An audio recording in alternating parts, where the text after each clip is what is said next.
السلام عليكم، كي دايرين؟ لاباس عليكم؟ نتمنى تكونوا في احسن الاحوال وفي صحه جيده وانتم كتشوفوا هذا الفيديو. اليوم ان شاء الله جيت نشارك معكم قراشل بلديين ولدادين وصحيين واقتصاديين. لا اقتصاديين، غير بمعلقه ديال الزيت وبدون حليب، مقادير متوفره في كل بيت وكيجيو ولدادين. ما تقنعوش منهم، ريحتهم كتشهي. بلا ما نطول عليكم، نخليكم مع المقادير وكيفيه التحضير وفرجه ممتعه. بسم الله على بركة الله. عندنا واحد 3 الكيسان ديال الدقيق، عندي نص كاس ديال سنيده، معلقه كبيره ديال نافع وحبه حلاوه، 2 معالق ديال زنجلان، شويه ديال الملحه، ومعلقه كبيره ديال الخميره ديال الخبز. عندي حبه ديال البيض، غادي ندير غير البياض ونخلي الصفار للدهن. وبالنسبه للسنيده كتبقى على حسب الذوق، الا بغيتوهم يجيوكم حلوين بزاف غلبوا شويه، نص كاس كتر فيه شويه. انا هنا درت نص كاس، هو هذاك جاتني هي هذيك القريشلات. عندنا واحد الخماره اللي كتوزن 7 غرام، تقدروا تضيفوا غير معلقه صغيره منها ولا تقدروا تستغناو عليها. انا هنا راني نسيت واحد المعلقه ديال الزيت، ما درتهاش مع المقادير حتى بديت كنعجن عاد باش تفكرتها. غادي ندير معلقه عامره كبيره كما كتشوفوا ديال الزيت، والمعادي يكون شويه دافي ما يكونش بارد. كما كتعرفوا الجو راه بارد، الا كان الجو سخون ديروا غير من الربوني.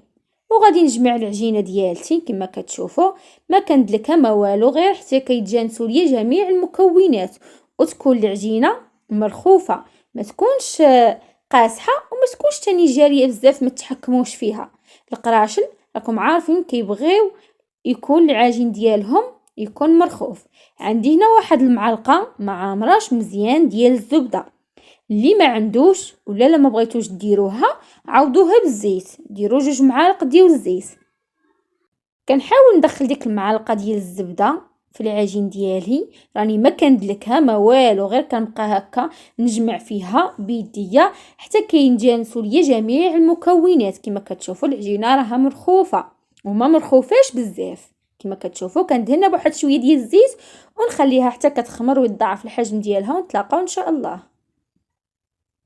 هنا من بعد ما خمر لينا العجين كما كتشوفوا ضاعف الحجم ديالو، وراني حنا مدلكناها ما والو. نتوما شوفوا معايا العجينه كيفاش كتجي رطبه وزوينه. كنتمنى تعجبكم وتجربوها ان شاء الله. غادي هكا نشكل قريسات اللي يكونوا الحجم متوسط. انا هنا لصقت لي في يديا حتى ندهن يديا بالجات كما كتشوفوا. والثومه كيبقى لكم الاختيار، ديروهم صغيورين ولا كبار اللي بغيتو.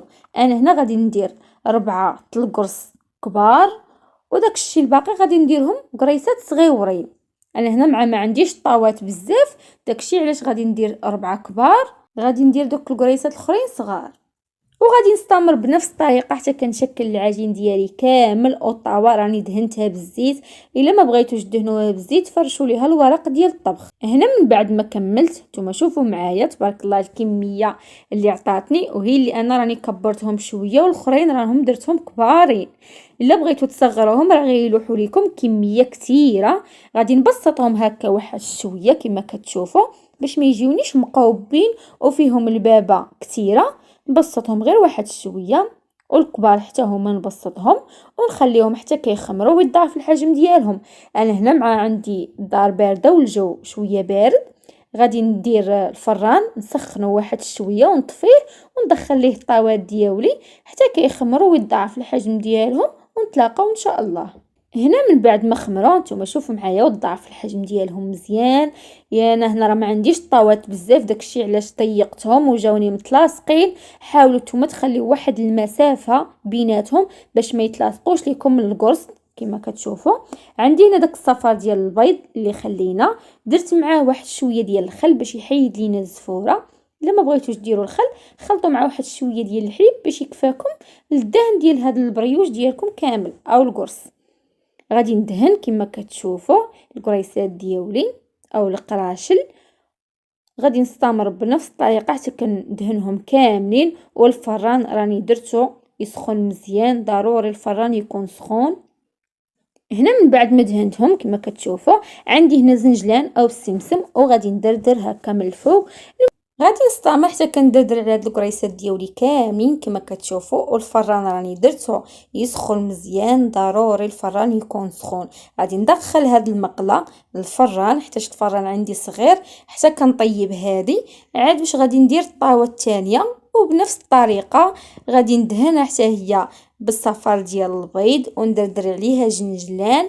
ومن بعد ما غطيب ليا الاخرى عاد باش غادي ندير هادي الفوق. ملي غنبغي نهبط الطاوه او المقله ديالتي لتحت باش تحمر ليا من الفوق، غادي ندير هذه الفوق باش حتى هي تحمر ليا من التحت وطيب. والعافيه تكون مهيله باش يطيبوا على خاطرهم ويتحمروا مزيان، ماشي تجاهدوا يتلهفوا لكم من التحت ويبقاو معجنين من الداخل. وضروري تخليهم حتى كيخمروا باش يجيوكم زوينين. وكيكون هذا هو الشكل النهائي ديال القريشلات ديالنا. نتوما شوفوا معايا كيفاش كيجيو خفافين ومحمرين وزوينين بزاف.